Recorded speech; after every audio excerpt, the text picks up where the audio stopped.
Hello. Hello. And welcome to Unapologetically Yours. This is what you call wash day, if y'all can see me on YouTube or Spotify. By the way, I still haven't determined what the user error is on YouTube, where people can still see the stuff or hear the stuff from this podcast without seeing me because I unlisted it. But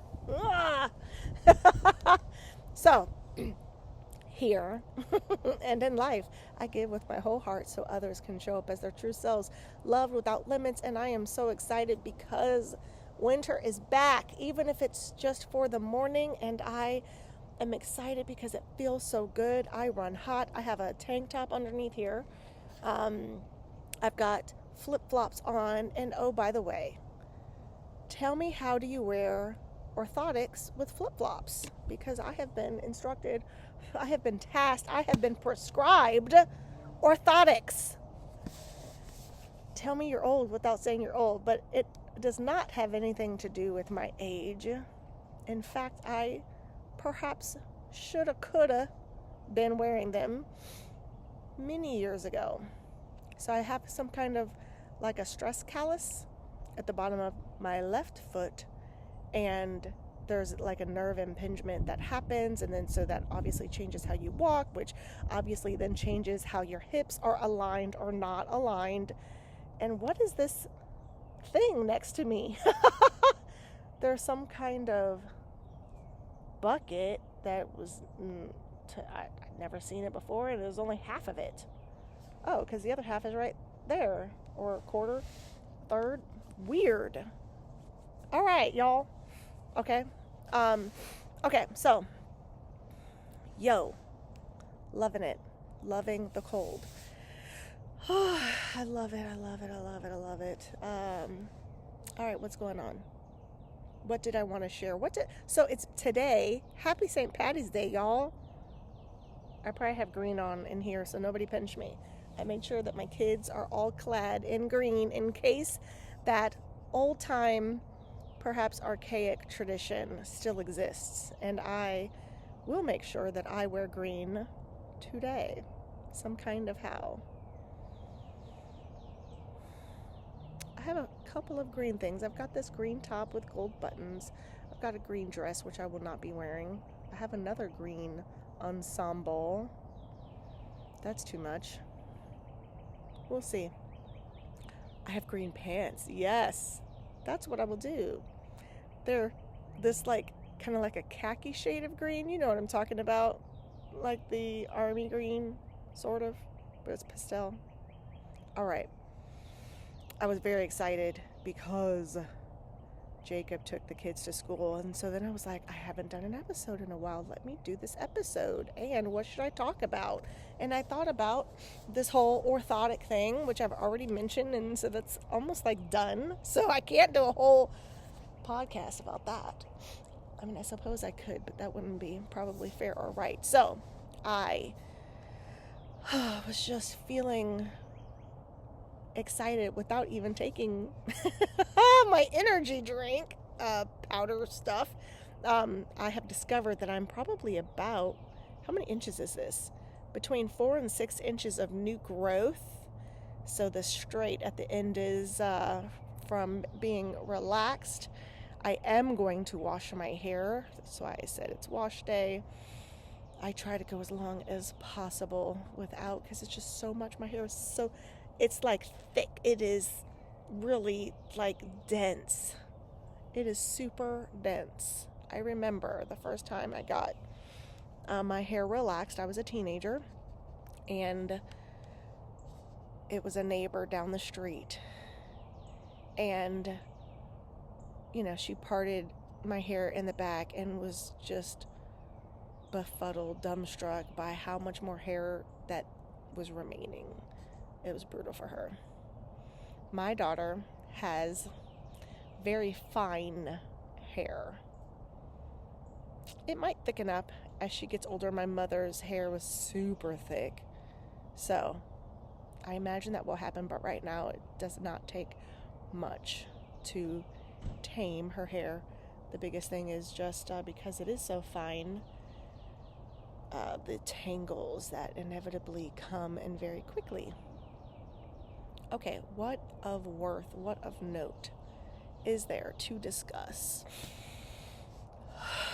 I've already told y'all about non-negotiables. It feels like the only...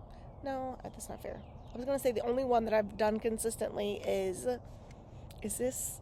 Oh my gosh. Y'all, is this... Is my hair a distraction? It feels like it. From when I look at it. It feels like from the Addams Family. Like all I need to do is put it in my face and then put the glasses. I'm not going to do it. I might do it later. All right. So, what was I just talking about where I got distracted? Let me breathe. I remember it now. Non-negotiables. One thing that I have been super consistent with is writing every morning. My morning pages. Which has been great. Tomorrow is the 18th. And so I have a book that is arriving soon. I am currently reading a Dale Carnegie book. I have been affectionate as much as my kids will allow. You know, the older they get, they sometimes don't want that same level of affection. But Michaela Sue gets her hugs and kisses. And I've been able to love up on Kalel. JD, I try. So I have done this thing where if he hugs me, I won't let go. I'll let him be the one. I saw that somewhere and I was like, oh, that's good. So sometimes I get a long hug out of that. What's been going on? Last week was a week. It felt like I didn't get much done, but I know that that's not possible because there was so much to be done. But I didn't get done things that I want to prioritize. So, like my new MLM, it feels like I didn't touch any of that stuff. I do have a mentor, and I realized I hadn't asked her for time together. So, therefore, ergo, that didn't happen. I am being mentored on my other job, which is nice. So, I've been tasked to do things, and I just didn't. I've got this freeze thing. Oh my gosh, I'm feeling emotional. Let me just breathe through that.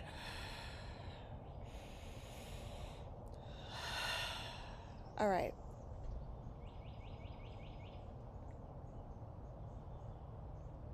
I still get frozen. How do I reframe that? I used to get frozen. If I feel frozen, I have a tool that works to get me out. How's that?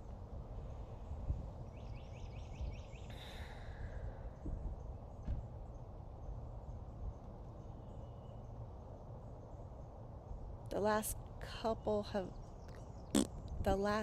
of days,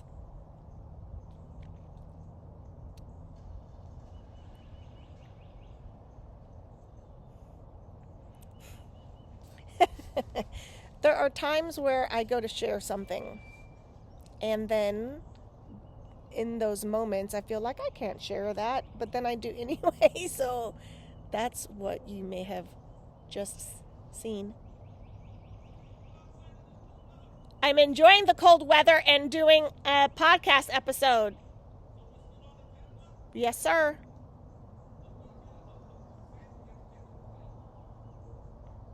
All right.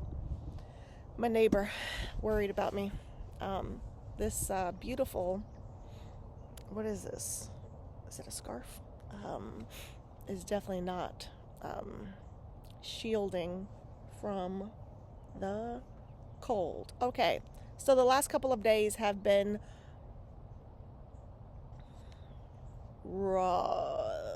there have been rough points in conversation with my lovely, gorgeous, hot, sexy husband. Damn, he's just getting finer. Damn. Woo! I am one lucky broad. One lucky woman. One blessed woman. There has been stress. And stress, it's interesting. It's interesting what stress does to a person. It can make you mean. It can make you impatient. It can make you depressed. It can make you short. I don't mean, obviously, your stature. Wouldn't that be interesting if a person got stressed that they just started getting shorter?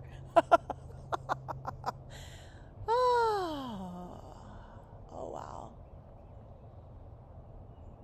I love color. I love the contrast. Let's see if y'all can see this. What's the best way? Yeah, there we go.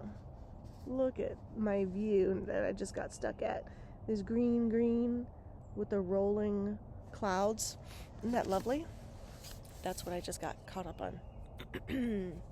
Okay. Stress. Wouldn't it be amazing if when people lie, their pants caught on fire? But you know what would happen? Someone would just create pants on fire pants that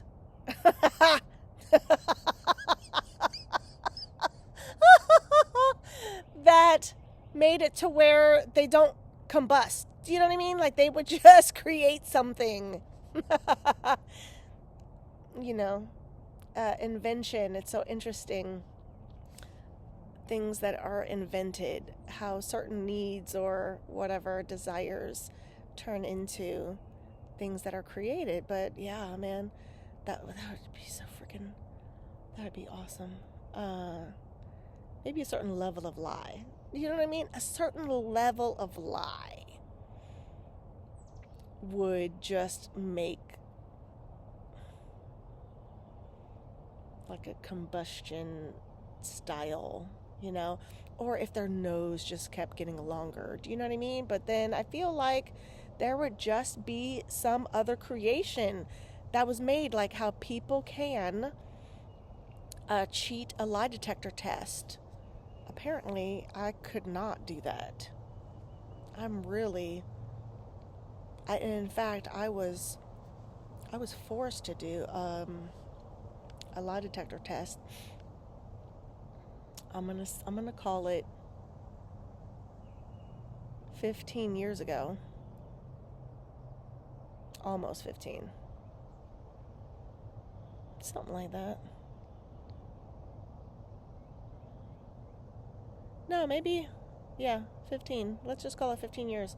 And the guy was, I think, impressed with how honest I am, right? You have to do so with a lie detector test. I don't know what else is called, some official other name for it, some kind of stenograph, something or other. But you have to tell a falsehood for them to get a baseline. Which reminds me of a poem. That I wrote. Let me see if I can find that. It's a partial poem. Let's see. How do I find it? So anyway, like you lie, right? And then you say something true and you say something dishonest, and in that the graph, the needle will adjust accordingly, and they'll know when you're telling the truth or not. And so, of course, this thing that I was accused of, I did not do, and it was very clear that I had not done it, and that I was the one telling the truth, and I was released. Alright, so all of these new updates have come, it is starting to now be brutally, bitterly cold with this with this breeze that I'm experiencing. This computer is cold, and it's affecting the couple of fingers that are holding it in place, which is not very well in place. As you can see, the camera is all shaky. All right, I have to not open this one. I have to close this one, and I have to reopen and not open the new version so that I can, there we go. Let's see, file, open room.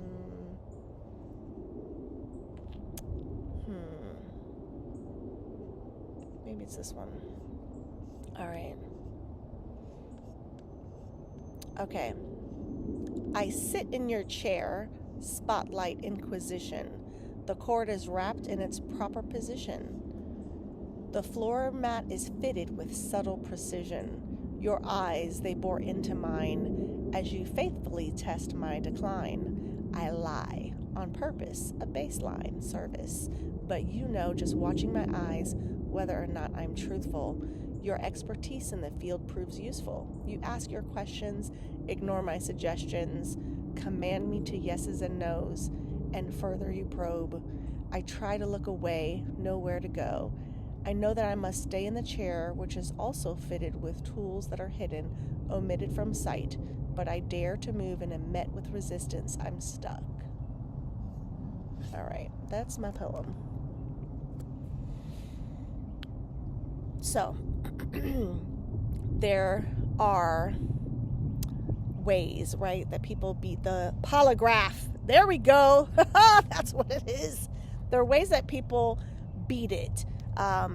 Like pain point stuff, right? So like put tacks like underneath their, like in their toes or whatever, and like in their shoe, and like press on it to deliver like sharp pain. But I've seen in movies where like maybe they would have like a mat that if you adjust and move right in your chair, because you're trying to do that, so it can tell. So anyway, that's why those words were the way that they were. Oh man, my gloves are in the car. See, I would be fine if I just had some gloves on. I do at least have yoga pants and not shorts. So that's something. I wonder how long this glorious weather. I love it. All right, so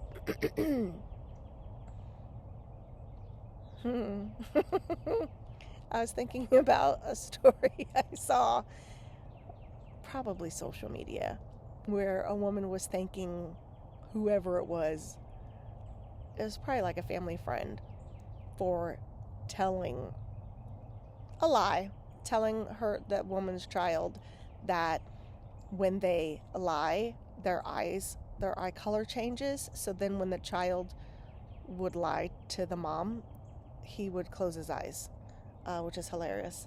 I have done my darndest to not lie to my children specifically, to not even for the, the beauty and the wonder of the magical, Sometimes I may let them, enjoy their own fantasy world or life and not, just like crush it. But I remember specifically with JD from the time he lost his first tooth, which I gifted him $5 for every tooth.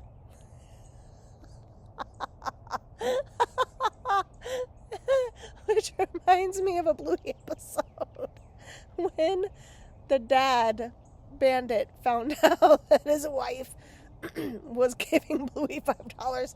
He had a beverage in his mouth and he spit it out, because that's a lot, Back in the day, there might be some quarters. Maybe you might get $1 if you were super lucky, but $5, that's a lot. Although I feel like I read somewhere that someone's giving their kid $10 and $15 as too steep for my blood. Anyway, from the very first tooth loss, I wrote him a card kind of thing. Actually, you know what? It's upstairs. Do I go inside the house? Do I go inside the house to show you this thing? So I was moving some furniture and stuff around upstairs, and I saw it, and now I'm trying to figure out, is it on the bed? Is it on the dresser? It's definitely not on the dresser. Did I never pick it up from the side of the dresser? Would you like to see it? So it was what I had done is there was a coloring book, and so I colored the page, which was a shark, right, with teeth, exposed teeth, and I colored it, and then I adhered it to some other, not cardboard, but some other not flimsy paper. What is it? Cardstock. And then I wrote on it, I probably wrote some kind of poem or something. And because I was telling him, this money ain't from the fairy tooth, it's from your mama. Now my younger kids, at that time I had been homeschooling him. So my younger kids are in school, so of course they're hearing about the tooth fairy and all that stuff. And but occasionally Khalil will say something like, is the tooth fairy real? And I'm like, no. Although I do believe it's possible that other fairies do exist, maybe in another dimension or layer of something unseen. I don't know, maybe some people see them. I went to a studio the other night, met some friends for meditation, which was nice, very lovely people. I especially connected with one gentleman who my friend had been talking to me about because of his skill set. I'm hearing sounds, and so this is my hesitation. Okay. So I'm not sharing what it is. Yeah, I'm not sharing what it is because I'm not ready to, and I don't have to. Boom. But yeah, anyway, great personality. I'm very excited to meet him again. And these other people, one of which is an amazing artist. She has this beautiful horse, and she uses some kind of, like, I think it's aerosol paint spray type of thing, but it's like neon colors, and this horse had this like beautiful like jewelry on it kind of thing, like a head thing. Oh man, I hope the garbage got put out. That's the noise I heard, was a truck. And then there was this other one which was like a dragon eye, just center and bright and orange, and oh, so good. So good. Hannah. That's her name. Des is the other person who had a handlebar mustache, so of course reminded me of my husband. So I told him that my husband is actually growing his out. So he gave me a pointer, which I already knew about. Elmer's glue, y'all. Yeah. Okay. So, the sun is making its way. Is it that the sun is still and we go around the sun, right? Yeah. But anyway, the earth is making its way to make the sun look like it's making its way. How does that work? You know what? I think just like the awesomeness of the design of the divine is unbelievable, especially with all of, and to my point about like not lying to the kids, right? Which I've shared before, where that came from. Oh my gosh, it's so much hair. Okay. What it was is a friend from church, his sister basically didn't believe in God. because their parents had lied about everything else, from the tooth fairy to Santa to whatever. And so why would she believe in an invisible God? And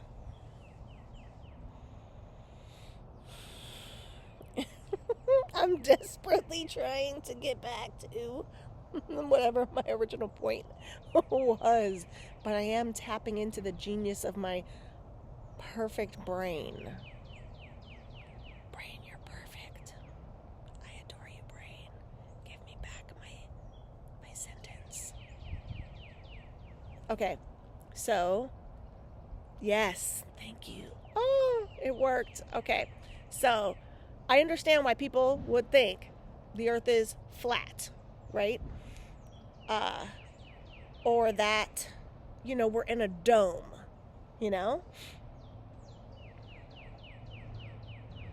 because how are we spinning so fast, right? But still, do you know what I mean? How is that possible? That's very fast. Have you ever spun something that had liquid in it, but because you were spinning it so fast the water didn't come out? That's impossibly it's beyond perception how fast we must be spinning according to whatever they tell us. Does that make sense? Does it make logical sense? Maybe to some brains. I don't know. I just saw a plane. How did we ever get a big old piece of chunky metal up in the sky? It's amazing. Invention.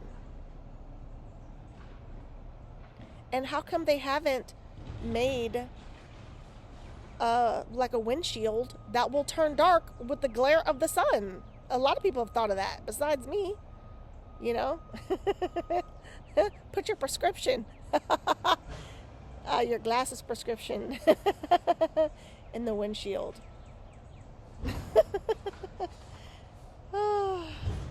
Maybe that's next. So there's a lot of talks about robots and AI, and there are people who are scared, and there are people who are excited. I definitely don't want no robot up in my house, no. To murder me? No. Or my family? No.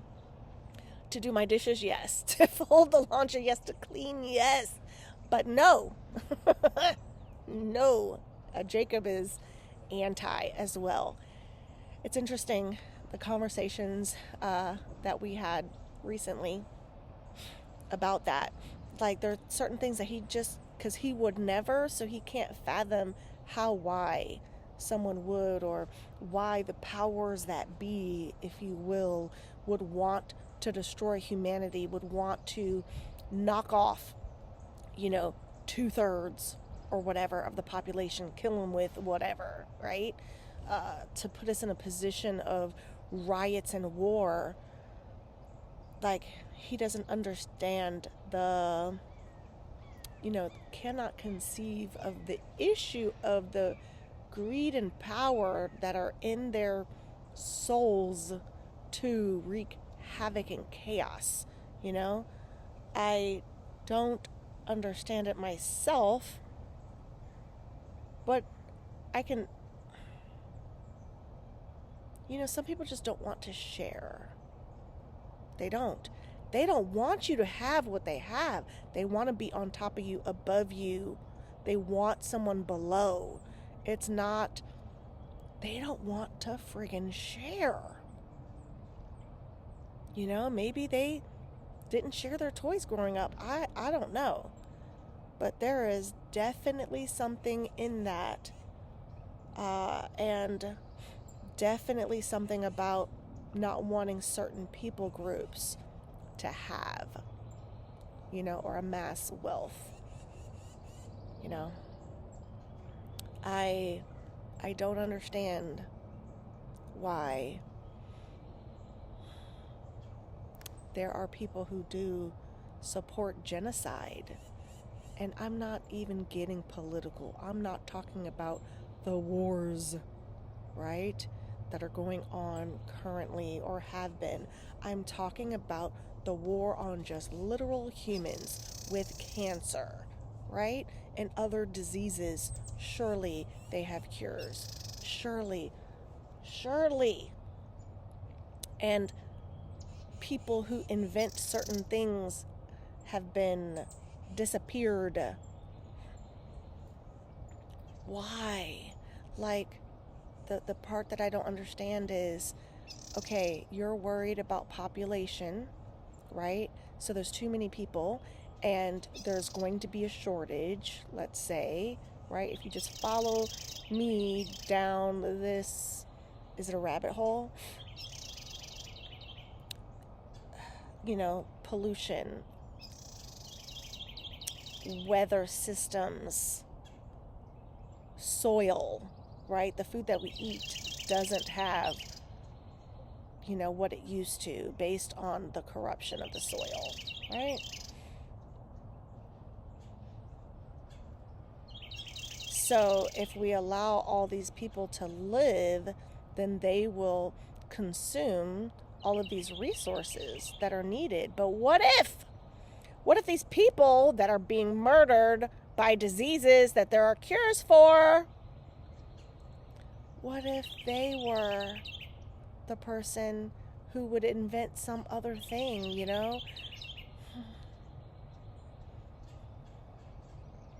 What if you're killing off someone who, had like a very specific purpose and ability to, I don't know, just do something amazing and phenomenal and life-changing and universe-changing, right? Like, what if instead of dumbing down the next generations through indoctrination, what if you allowed them to tap into their power within, their gifts, like these things used to be taught? What if in doing so, like, we just had not even a utopia, right? But just like access to so much more. What if?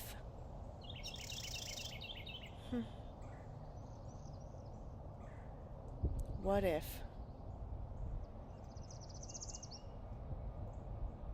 There are so many beautiful stories in history. There's one, and for the life of me, maybe I should look it up. It's like the person who created penicillin had been a child who almost died, I feel like, or was orphaned and was brought in, was housed and looked up on by a wealthy family, and then he invented penicillin, which then saved the guy's son who brought him in, right? Something like that. Fact check me, I don't care. There's another story about a young kid, maybe middle school, high school, who was going to unalive himself, and he took all of his things out of his locker so that, I don't know, his mom wouldn't have to clear it out, and was walking home, and someone, just like walked beside him and befriended him, and then he decided not to unalive himself, but daily kept clearing out his locker, right? And I don't know, like, maybe that person, maybe I know that story because that person became some kind of famous in some kind of way,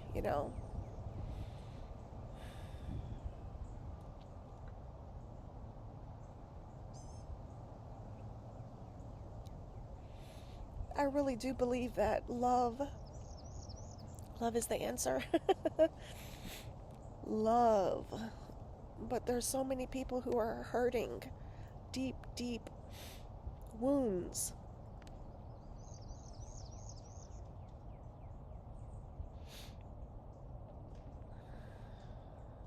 And some people who are hurting grow up just so angry and bent on hurting others.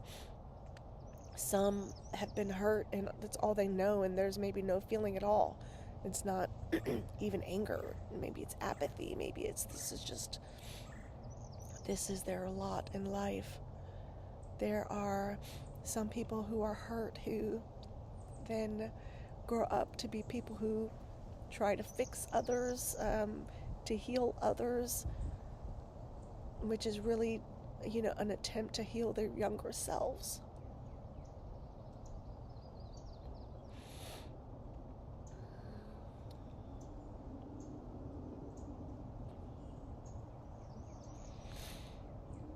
Love. Love, man.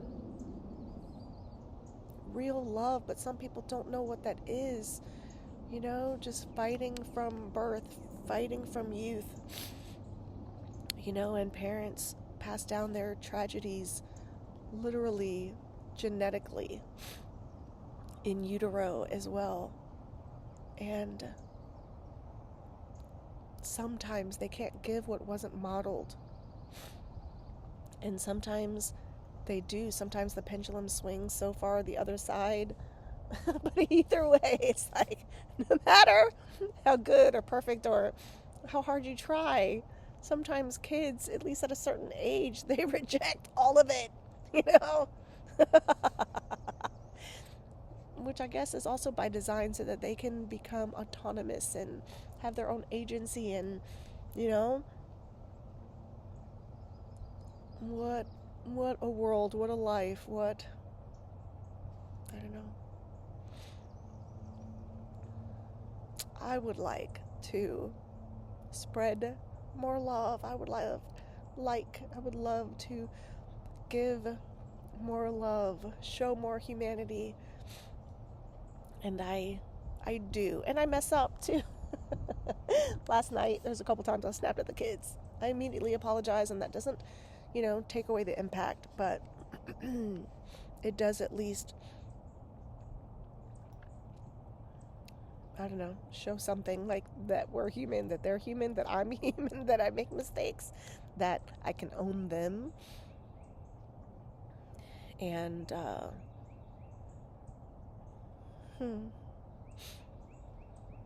love. Love, man. Love, love, love.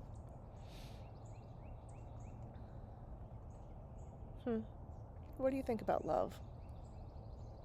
Do you know what love is, even? Have you experienced love? I've witnessed false love.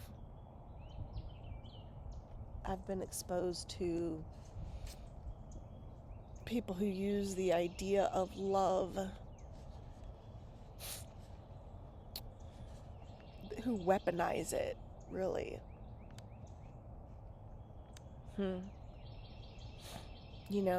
From love bombing, right?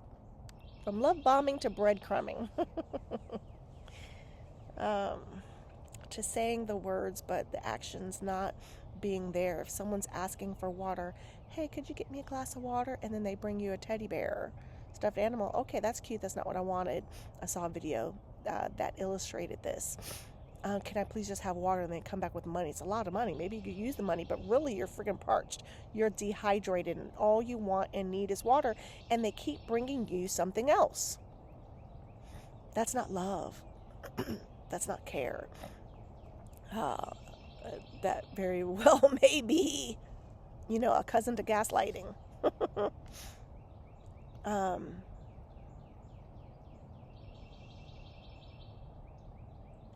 Love.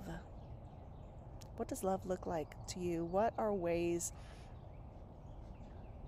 that you feel most loved? What are ways that you show love?